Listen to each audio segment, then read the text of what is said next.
हमें कितनी देर वर्कआउट करना चाहिए? हफ्ते में कितने दिन एक्सरसाइज करनी चाहिए? क्या मैं रोज एक्सरसाइज कर सकता हूँ? मैं हफ्ते में कितने दिन जिम जाऊँ? अगर आपके मन में भी दोस्तों इसी तरीके के सवाल उठते हैं तो मेक श्योर आप इस वीडियो को एंड तक जरूर देखिए, क्योंकि इस वीडियो में आपको इन सभी क्वेश्चंस के जो आंसर्स हैं वो मिलने वाले हैं।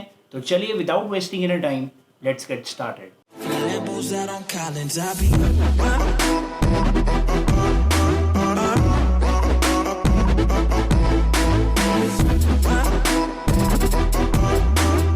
WhatsApp fittest family, this is Nikhil Nautiyal and welcome back to my channel. तो दोस्तों, जैसे कि इंट्रो में हमने कुछ क्वेश्चंस मेंशन किए थे, तो आज की इस वीडियो में दोस्तों हम उन सभी क्वेश्चंस के आंसर जो हैं वो बेस्ड ऑन जनरल फिटनेस आपको देने वाले हैं।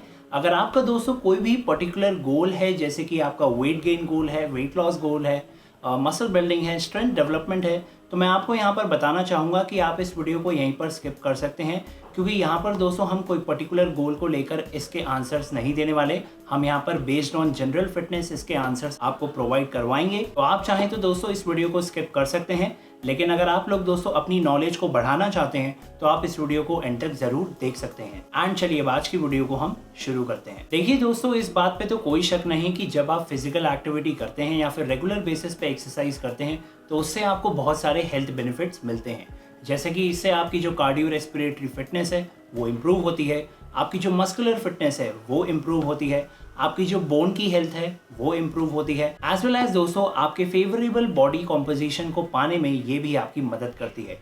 नॉट ओनली ये जो 2-3 पॉइंट जो मैंने आपको बताए हैं इसमें आपको बेनिफिट मिलते हैं, बल्कि इनके अलावा भी ढेरों सारे रेगुलर फिजिकल एक्टिविटी के बेनिफिट्स होते हैं। लेकिन दोस्तों, जब बात आती है कि आपको कितनी देर के लिए फिजिकल एक्टिविटी करनी चाहिए, तो इन्हीं चीजों पर रोशनी डालते हुए 2008 में US department of health and human services ने कुछ फिजिकल एक्टिविटी गाइडलाइंस बनाए, जिन्हें अब वर्ल्ड वाइड फॉलो किया जाता है। उनकी गाइडलाइंस के अकॉर्डिंग अगर आप लोग जनरल फिटनेस के लिए एक्सरसाइज करना चाहते हैं तो ये उनकी स्टेटमेंट है that every adult should participate in structured physical activity at a moderate intensity for at least 150 minutes per week और a vigorous intensity for at least 75 minutes per week to experience the health benefits associated with regular exercise। मतलब कि दोस्तों, अगर आप लोग अपनी की गई एक्सरसाइज के बेनिफिट्स देखना चाहते हैं तो आपको या तो minimum 150 minutes of moderate intensity of exercise करनी पड़ेगी, या तो फिर आपको minimum 75 minutes of vigorous intensity में एक्सरसाइज करनी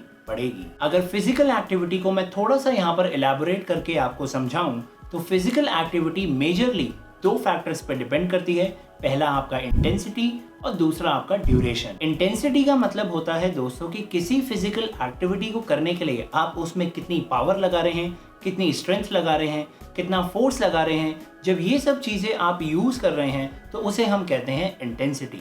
अब इसको थोड़ा सा एग्जाम्पल के रूप में मैं आपको समझाने की कोशिश करूं तो मान लीजिए दोस्तों कि आप 15 केजी के डंबल से फ्लैट बेंच पे 3 सेट में 15 रेपिटेशंस हर सेट में लगाते हैं, और वहीं अगर आप same exercise, same set, same reps अगर आप 20 या फिर 25 केजी डंबल से लगा रहे हैं तो वहां पर दोस्तों इट इज ऑब्वियस कि सेकंड केस में आपकी जो इंटेंसिटी है वो पहले के कंपैरिजन में हाई होगी। अब क्योंकि दोस्तों स्टेटमेंट के अकॉर्डिंग तो हमें हर हफ्ते या तो 150 मिनट्स ऑफ मॉडरेट इंटेंसिटी में एक्सरसाइज करनी पड़ेगी या फिर minimum 75 minutes of vigorous intensity में एक्सरसाइज करनी पड़ेगी। लेकिन यहाँ पर दोस्तों हम इस चीज को कैसे पता लगाएं कि हमारी जो इंटेंसिटी है वो मॉडरेट है या फिर विगरस है? तो इसका आंसर दोस्तों बहुत ही सिंपल है। अगर किसी भी फिजिकल एक्टिविटी को करते हुए आपको बात करने में आसानी होती है तो उसको हम लो टू मॉडरेट इंटेंसिटी में कंसीडर करते हैं, और अगर आप किसी भी फिजिकल एक्टिविटी या फिर एक्सरसाइज को करते हुए बिल्कुल भी बात नहीं कर पाते, बिल्कुल ना के बराबर, तो उसको हम हाई इंटेंसिटी या फिर विगरस इंटेंसिटी कहते हैं। तो आई होप दोस्तों इंटेंसिटी का जो फंडा है अब वो आपको क्लियर हो गया होगा। चलिए अब बात करते हैं ड्यूरेशन के बारे में।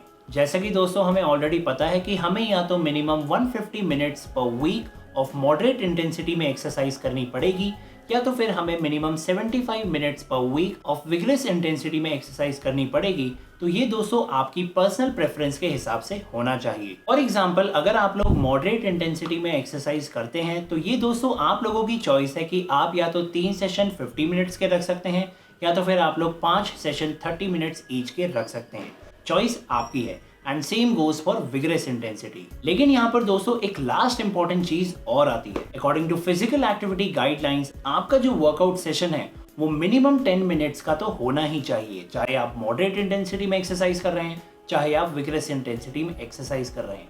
आपने कभी भी जो अपना वर्कआउट सेशन है वो 10 मिनट से कम का नहीं रखना। और इसी के साथ दोस्तों हमारी आज की जो वीडियो है वो यहीं पर खत्म होती है। आई होप आपको सभी क्वेश्चंस के जो आंसर्स हैं वो मिल गए होंगे। अगर आप इनके अलावा भी कोई क्वेश्चंस पूछना चाहते हैं तो आप कमेंट सेक्शन में लिख सकते हैं, मैं आपको रिस्पॉन्ड करके उनके आंसर जो हैं वो प्रोवाइड कर दूंगा। तो इन दी एंड मैं आपको हमेशा की तरह यही बोलूंगा कि अगर आपको ये वीडियो पसंद आई हो तो मेक श्योर आप इस वीडियो को लाइक ज़रूर करें, अपने फ्रेंड्स के साथ शेयर करें ताकि उनको भी राइट इन्फॉर्मेशन मिल सके कि भाई हफ्ते में कितने टाइम वर्कआउट करना चाहिए, कितने ड्यूरेशन के लिए करना चाहिए, कितनी बार करना चाहिए। इसी तरीके के अगर उनके सवाल हैं तो उनके साथ ज़रूर शेयर करना इस वीडियो को, और हमें सपोर्ट करने के लिए चैनल को ज़रूर सब्सक्राइब करें और साथ ही में जो नोटिफिकेशन बेल आइकन है उसे भी ज़रूर प्रेस कर दें ताकि जैसे ही मैं ऐसे ही और यूजफुल वीडियोस अपलोड करूं आपके पास एक नोटिफिकेशन आ जाए और आप मेरी वीडियो सबसे पहले देख पाएं।